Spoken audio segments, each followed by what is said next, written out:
গীতা, আমি আসছি।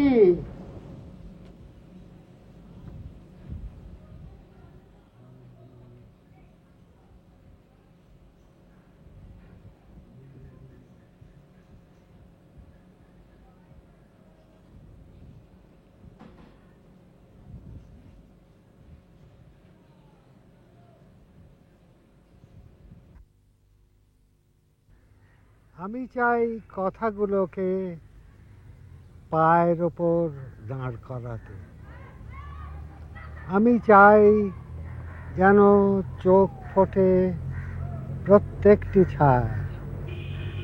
স্থির ছবিকে আমি হাঁটাতে চাই।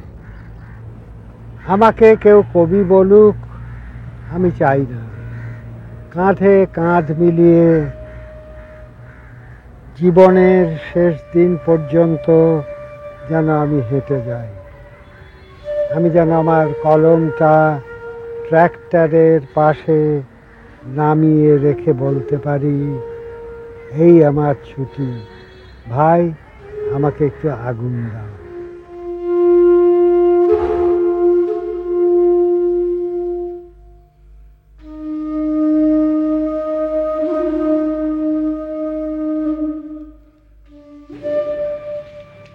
সবারই কিছু না কিছু রয়েছে বলবার, বলতে দাও না কেন? পা রাখার জমিগুলো আলাদা আলাদা, হাতগুলো রয়েছে লাগানো পৃথক পৃথক ক্ষেত্রে।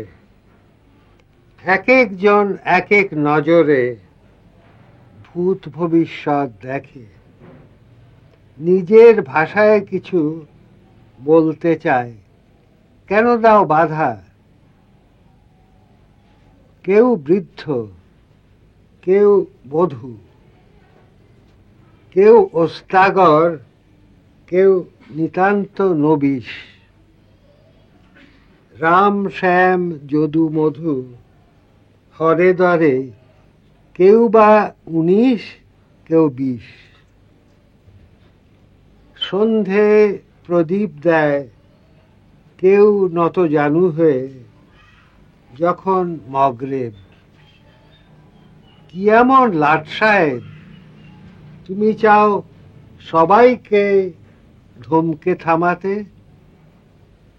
কি মানুষ হে, যাকে দেওয়া যায় না কারো পাতে? Rubbish rubbish.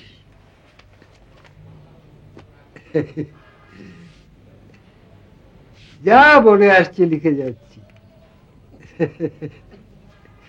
সুভাষদার কাছে আমরা শিখেছি অনেক, যেমন কবিতার ভাষা এক একজন কবি বদলে দেয়।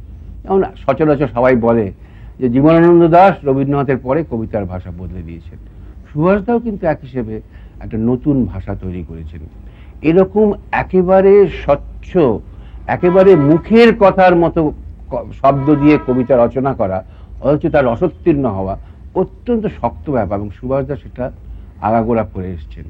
খুব সাধারণ ভাষায় বলা কথা, কিন্তু তা কিভাবে সাময়িক প্রসঙ্গ নিয়ে বলা কথা, কিন্তু তা কিভাবে সংকেতের স্তরে উঠে যায়।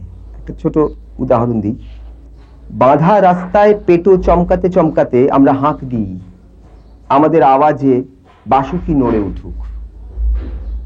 এখন এই যে বাঁধা রাস্তায় পেটো চমকাতে চমকাতে যাওয়া, এর মধ্যে বোঝা যায় যে কাদের কথা বলা হচ্ছে। রকেট ছেলেদের কথা, মাস্তানদের কথা, একটা ক্রুদ্ধ প্রজন্মের কথা বলা হচ্ছে। কিন্তু যেই এটা এখানে এলো যে আমাদের আওয়াজে বাসুকি নড়ে উঠুক, সঙ্গে সঙ্গে এটা একেবারে পুরাণ স্পর্শ করে উঠলো। পুরাণের এই ধারণা যে মাটির অনেক গভীর তলায় কোথাও বাসুকি আছেন তার ফনা নিয়ে, সেই আদি নাগ।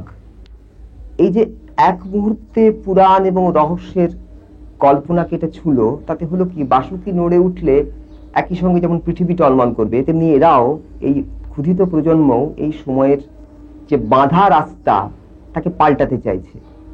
এই দুটোকে একসঙ্গে তিনি মিলিয়ে দিলেন খুব ছোট্ট একটা সংকেত ব্যবহার করে বাসুকির কথা নিয়ে এসে। কিংবা ধরা যাক যে কারো মুখের কথায় আর আমার বিশ্বাস নেই, আমি হাতে নাতে প্রমাণ চাইব। আমাকেও কেউ মুখের কথায় বিশ্বাস করুক আমি চাই না। রক্তে, আগুনে, সংঘাতে সবাই আমাকে বাজিয়ে নিক। এখন এইটার মধ্যে প্রথম দিকটা মনে পড়লে মনে হয় যে এটা স্টেটমেন্ট হচ্ছে, কারো মুখের কথায় আমার বিশ্বাস নেই, আমি হাতে নাতে প্রমাণ চাইব, আমাকে কেউ, এই কথাগুলো মনে হয় একটা স্টেটমেন্টের মতো। এবং এই যেই আগুনে, রক্তে, সংঘাতে কেউ আমাকে বাজিয়ে নিক কথাটা এসে গেল, আগুন, রক্ত আর সংঘাত এসে এটাকে কবিতার স্তরে উত্তীর্ণ করে দিল। ওর যে ভাষা ব্যবহার, তার নিদর্শনটাই কবিতাটা খুব সুন্দর রয়েছে। ফুল ফুটুক না ফুটুক, ফুল ফুটুক না ফুটুক, আজ বসন্ত। শান বাঁধানো ফুটপাথে পাথরে পা ডুবিয়ে এক কাঠখোট্টা গাছ কচি কচি পাতায় পাঁজর ফাটিয়ে হাসছে। ফুল ফুটুক না ফুটুক, আজ বসন্ত। আলোর চোখে কালো ঠুলি পরিয়ে তারপর খুলে মৃত্যুর কোলে মানুষকে শুইয়ে দিয়ে তারপর তুলে যে দিনগুলো রাস্তা দিয়ে চলে গেছে যেন না ফেরে। গায়ে হলুদ দেওয়া বিকেলে একটা দুটো পয়সা পেলে যে হরবোলা ছেলেটা কোকিল ডাকতে ডাকতে যেত, তাকে ডেকে নিয়ে গেছে দিনগুলো। লাল কালিতে ছাপা হলদে চিঠির মতো আকাশটাকে মাথায় নিয়ে এ গলির এক কালোকুচ্ছিত আইবুড়ো মেয়ে রেলিংয়ে বুক চেপে ধরে এই সব 7-5 ভাবছিল। ঠিক সেই সময় চোখের মাথা খেয়ে গায়ে উড়ে এসে বসলো মরণ, পোড়ার মুখ লক্ষ্মী ছাড়া প্রজাপতি। তারপর দরাম করে দরজা বন্ধ হবার শব্দ। অন্ধকারে মুখ চাপা দিয়ে দড়ি পাকানো সেই গাছ তখনও হাসছে। আমাদের এখনকার কবিতায় গত প্রায় 15 বছর 20 বছর ধরে অ্যান্টি পোয়েট্রি একটা কথা আমাদের ভাষার কবিতা তো শোনা যাচ্ছে, বাংলা ভাষা। কিন্তু আমার নিজের একটা বিশ্বাস মনে হয় আর কি, যে প্রথম এই জিনিসটা সুভাষ মুখোপাধ্যায়ের কবিতা থেকে শুরু হয়েছে। যদিও তিনি তার কোনো ঘোষণা দেননি, যদিও তিনি এটা বলতে চাননি যে আমি এরকম কবিতা লিখছি, কিন্তু যেমন আমি বলি যে একটা বিশ্বাসের কথা এইভাবে আছে, আপনাকেই বলে দিচ্ছি দেখে নেবেন, কারো বাপের সাধ্য নেই লাথি মেরে আমাকে এই পৃথিবী থেকে হটায়, আমি এই মাটি কামড়ে পড়ে থাকলাম, মৃত্যুর গলায় পা দিয়ে হলেও আমি বাঁচব। এই যে কথা, মৃত্যুর গলায় পা দিয়ে হলেও আমি বাঁচব, এই জিনিসটা আমাদের কবিতায় কোথাও ছিল না। কাব্যময়তা, একটা একটু বেশি সুরেলা, এই যে জিনিস যারা সমাজের কথা বলেছেন তাদের মধ্যেও এটা ছিল। কিন্তু সুভাষ মুখোপাধ্যায় আমাকে আকর্ষণ করেন এই সাহসের জন্য, যে মৃত্যুর গলায় পা দিয়ে হলেও আমি বাঁচবো। যে কোনো কথা হচ্ছে উথু থু, এই শব্দে এবার আমি আগুন উগরাবো। আগ্নেয়গিরির প্রসঙ্গে কবিতা, আসলে সেটা যুদ্ধের কথা, যুদ্ধ বিরোধী কবিতা, কিন্তু থু থু থু থুতুর শব্দ দিয়ে একটা কবিতা শুরু হচ্ছে, এটাকে আমরা ভাবতে পেরেছিলাম সুভাষ মুখোপাধ্যায়ের আগে? হেঁটে না বেড়াতে পারলে আমার কবিতা লেখার অসুবিধা হয়, এ কথা তাকেই মানায় যার প্রথম কবিতার বইয়ের নাম পদাতিক। সেই 1938-এর 19 বছরের যুবক আজ 80 পেরিয়েও পদাতিক। সারা জীবন হেঁটে চলেছেন এই কবি, কোনো নির্দিষ্ট রুজি রোজগারের পথে না গিয়ে লেখাকেই বেছে নিয়েছেন জীবিকা হিসেবে। জীবনের ছবিটা আমি ঘরের বাইরে পা দিলেই পাই, একেবারে চালচিত্র সমেত রাস্তার জ্যান্ত মানুষ। এখন পা নেই দেখে কবিতা আমাকে এড়িয়ে চলে। রাস্তায় আমি শুধু ওপরকার ধোঁয়াটাই দেখি আর দেখাই। পাঠক আর শ্রোতারা নিজেদের জ্ঞানগম্যি আর অভিরুচি মতো ধোঁয়ার নিচেকার আগুনটা আঁচ করে নেয়। তবে কি ছন্দও আসে পথ চলা থেকে? আর সেই পথ চলা থেকেই যুগান্তর আসে বাংলা কবিতার ছন্দে। পথ চলা বলতে নানা হাব ভাবে নিছক চলা। কখনো চলাটা হয় দুলে দুলে, কখনো নেচে নেচে। আমার কাছে পদ্যে আর গদ্য কবিতায় এইটুকুই যা তফাৎ। আমার ছন্দে কখনো চোখে পড়ার মতো কিছু ঘটে থাকলে তাতে আমার নিজস্ব কোনো হাত নেই। আমি দেখেছি গদ্যকে উস্কে দিলে কখনো তা পদ্য হয়ে যায়, কখনো আবার ঘাড় গোঁজ করে থেকে কিছুতেই কেউ নিজের জায়গা ছাড়তে চায় না। দুটোর পেছনেই থাকে কখন কার কি মেজাজ। আমার ভাষায় ছাপ ফেলে যার মাঠঘাটে গতরেখাটা লোকজন, আর কথায় কথায় প্রবাদের বুলি আওড়ানো ছড়া কাটা রাম রহিম যদুমধু। মায়ের ভাষা, মাটির ভাষা, দেশের ভাষা, আর সব এসে মিলে যায় তাঁর বাংলায়। মাটির কোল আর মায়ের কোল পাল্টাপাল্টি করে এইভাবেই আমরা মানুষ হই। তাই জ্ঞান হলে দেশের মাটিতে আর মাটিতে পিঠোপিঠি একটা সম্পর্ক দাঁড়িয়ে যায়। মা, আমি যখন বড় হয়ে লিখতে আরম্ভ করি, মা একদিন আমাকে বলেছিলেন যে তুই একটা উপন্যাস লেখ আমাকে নিয়ে, একটা কালো মেয়ের কথা। আমার সাধ্যে কুলোয়নি, যদিও আমি কালো মেয়ের কথা কিছু কিছু কবিতায় বলেছি। লিখিনি ভাগ্যিস, মা বলতেন শুনে নে লিখিস। পালকি এসে পৌঁছল দেউড়িতে,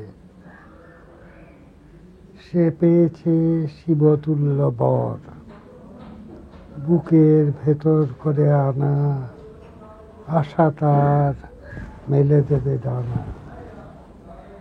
আলো এলো, ঘোমটাও সরালো, কে যেন কোকিয়ে উঠল কালো, দাঁতে দাঁতে কর্মর কর্মর। সেই থেকে সে রাক্ষস পুরীতে। ভাগ্যিস লিখিনি, নইলে শিব গড়তে গিয়ে হয়ে যেত নিশ্চয় বাঁদর। আমাদের একটা গর্ব ছিল যে আমাদের বাবা ঘুষ নেন না। সেই জন্য আমরা অভাবের মধ্যে মানুষ হলেও সে অভাব আমাদের গায়ে লাগেনি। এই নওগাঁয় বলতে গেলে আমার প্রথম জ্ঞান হয়েছে। সেই ছোট শহর, সেখানে হিন্দু মুসলমান নানা ধর্মের মানুষ ছিল। আমরা স্কুলে মিলাদ শরীফ করতাম, অনেক সব স্মৃতি জড়িয়ে আছে নওগাঁ শহরের সঙ্গে। বাবা বদলি হলেন কলকাতায়, তখন 1930 সাল। কলকাতায় এলাম। কলকাতায় উঠেছিলাম মধ্য কলকাতায় আমার মেজ কাকার বাড়িতে। খুব ছোট গলি, বাঞ্ছারা মাকরুর লেন। তখন আইন অমান্য আন্দোলন হচ্ছে কলকাতায়। আর সেই সব দিনগুলো মনে আছে। আমাদের বাড়িওয়ালার ভাই, তিনি আইন অমান্য আন্দোলন করে জেলে গেলেন। তার দাদা আমাকে নিয়ে আলিপুর সেন্ট্রাল জেলে বলে, যাবে তুমি আমার সঙ্গে? আমি তো এক পায়ে খাড়া। গেলাম, ভেতরে ঢুকে হঠাৎ দেখি একজন ভারী সুন্দর দেখতে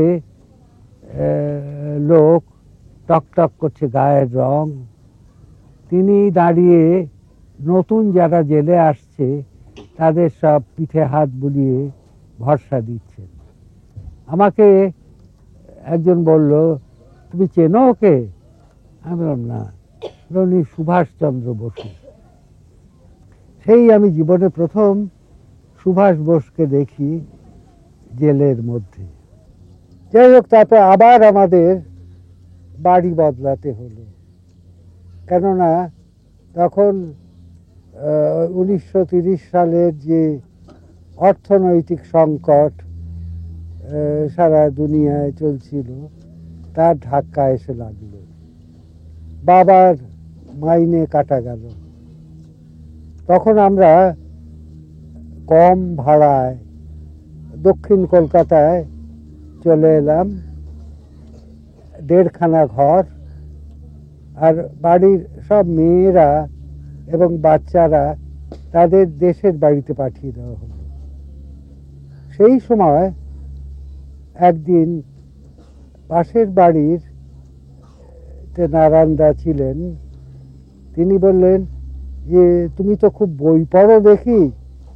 তখন আমি খুব পড়তাম, রাস্তাতেও হাতে একটা বই থাকতো, পড়তে পড়তে যেতাম। তুমি আমাদের হাতের লেখা কাগজে একটা লেখা দেবে। নারায়ণদা ভাই আমার সঙ্গে পড়তো, আমি তো তাতে খুব পড়তে গেলাম। আমি সেই দিনই বসে গেলাম লিখতে। একটা লেখা করলাম, তখন যাকে বলে কথিকা ধরনের গদ্যের লেখা। পরের দিন সকালে আমি সেই লেখাটা দিয়ে এলাম। এই আমার লেখার শুরু। তারপরে স্কুল ম্যাগাজিনে লেখা বেরোতে লাগলো, সব গদ্য। মিত্র ইনস্টিটিউশন ভবানীপুর তখন আমরা পড়ি। প্রথম আমার বন্ধু হয় ওখানে হেমন্ত মুখোপাধ্যায়, তিনি আসেন। তো আমাদের দুজনের খুব ভীষণ বন্ধুত্ব, খুব ঘনিষ্ঠতা এবং বন্ধুত্ব সবসময় প্রায় একসঙ্গে করতে করতে ক্লাস 7 কি 8-এ সত্যভামা ইনস্টিটিউশন এদিককার ছিল, সেখান থেকে সুভাষ গেল আমাদের স্কুলে ভর্তি হলো। তারপরে বোধহয় মাসখানেকের মধ্যে আমাদের তিনজনের একটা ভয়ানক ঘনিষ্ঠতা, বন্ধুত্ব হলো আর কি। এবং এমনই হয়েছিল যে আমরা তিনজনে তখন একেবারে মানে প্রায় যাকে বলে, সুভাষের ভাষায় কথাটা বলে নিই, সুভাষ 2 জায়গায় ব্যবহার করেছে, এক জায়গায় হরিহর আত্মা আর এক জায়গায় ত্রিমূর্তি, যে আমরা তিনজন ছিলাম। তখন সেই সময়টা স্কুলের লেখাপড়া বা অন্য কিছু যা সেগুলো তো ছিল, কিন্তু আমাদের একটা সাহিত্যের প্রতি একটা ঝোঁক হলো আর কি। ক্রমশ আমরা ওই বইটাই পড়তাম, নানা রকম পড়া, মানে স্কুল পাঠ্যের বাইরের বই সমস্ত আমরা নানা রকম পড়তাম। পড়ে আমাদের খুব লাগতো, খুবই ভালো লাগতো, এবং ভাবতাম আমরা যে কি করে আমরাও নাকি এরকম লিখতে পারবো না কেন, ইত্যাদি করে। তখন আমি আর হেমন্ত প্রায় কাছাকাছি এক পাড়ায় থাকতাম, ভবানীপুরে কাঁঠাড়িপাড়া জায়গাটা। সেখানে আমাদের একটা পাড়ার লাইব্রেরি গঠিত ছিল, নাম ছিল কল্যাণ সংঘ। সেইখানে আমি কবিতা পড়তে আরম্ভ করলাম। আর সেই আমার মনে আছে যে যারা শুনতো সেই লেখা, তারা তারপর সমালোচনা করত এবং উচ্ছ্বসিত প্রশংসা করত। আমি এই সময়ই পদাতিকের যে কবিতাগুলো, সেগুলো বেশিরভাগ ওই কল্যাণ সংঘ লাইব্রেরিতে পড়েছি। মহাশয়, ইতস্তত ভূসম্পত্তি আছে নিম্ন স্বাক্ষরকারীর, এদূর দৈবে জমিদারি রক্ষা দেয়, বংশ পরম্পরাগত কিংকর্তব্য বিমূঢ় ভুবনে ঈশ্বর চালান চলি। পেয়াদারা বশম্বদ প্রবঞ্চক আদায়ের প্রত্যেক ফিকির তাদের কণ্ঠস্থ আজও, অথচ বকেয়া খাজনা প্রজারা দেয়নি গত 2-3 সালে। আদালতে ফল অল্প, যৎসামান্য আয় আজও বন্ধকিতে, ভিক্ষাপাত্র নির্ঘাত নতুবা। বিদ্যার্থী দুলাল শেখে নৈশ বিদ্যা কলকাতায়, বোতলে আগ্রহ তার অবশ্য অগ্রিম, পৈতৃক খেলাও চলে। বিপদ একাকী নয়কো, সচ্চরিত্র কিন্তু কটি বুদ্ধিহীন যুবা, নিরক্ষর চাষাদের বক্তৃতায় মুগ্ধ করে, দুশ্চিন্তায় আমাদের হাত পা সব হিম। সাম্যবাদী দলেরা এতৎ সত্ত্বেও হয়তো গুরুভাগ্যে ঘুরে যাবে অদৃষ্টের চাকা। ইংরেজ প্রভুর নেত্রে সর্ষে ফুল, আমাদের হাতে আসবে রাজ্যভার, চমৎকার কিবা। ধনীদের তো পাওয়াবারও, বিশেষত ভারতবর্ষে একচেটিয়া নেতা গান্ধী, গৌরী সেনী টাকা, ভবিষ্যৎ ভাবে ধ্রুব। মহাশয়, জমিদারি যায় যাক, বণিকের মৌলিক প্রতিভা দেশি শিল্পে মুক্তি পাবে। এ বিষয়ে পত্রপাঠ যুক্তি চাই। ইতিবঙ্গ, চন্দ্রপাল, ঢাকা। এইভাবেই লিখতে লিখতে, নকশ করতে করতে খানিকটা হয়তো দাঁড়িয়ে যায়। আমি বেশি সাহিত্য পড়িনি, খুবই কম পড়েছি। সাহিত্য আমার বিষয়ও ছিল না। আমি বেশিরভাগ অন্যান্য বই পড়তাম। তারপর যা হয়, কলেজে উঠলাম, লেখা পাঠাতে লাগলাম নানা জায়গায়, আর ফেরত আসতে লাগলো। যাই পাঠাই ফেরত আসি। হঠাৎ এক সময় একটা চিঠি পেলাম, বুদ্ধদেব বসু লিখেছেন যে আপনার লেখা খুব ভালো লেগেছে, আপনি একদিন আসবেন।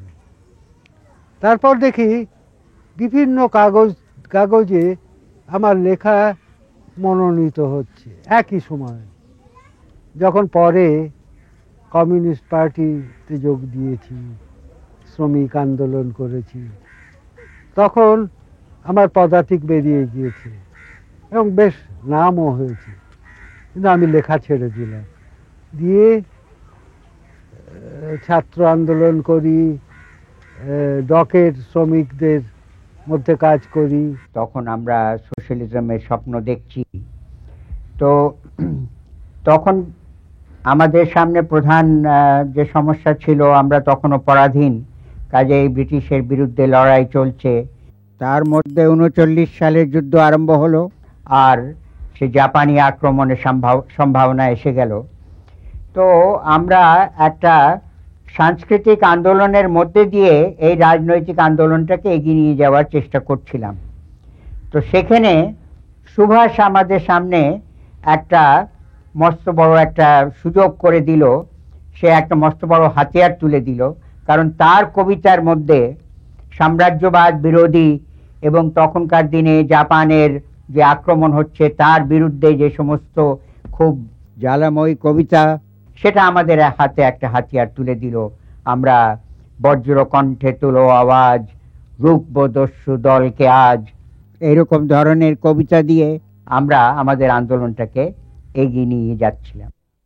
আমরা আবার খুব কাছাকাছি এলাম জেলের মধ্যে। জেলে আমরা প্রথম প্রেসিডেন্সি জেলে ছিলাম কিছুদিন, তারপরে আমরা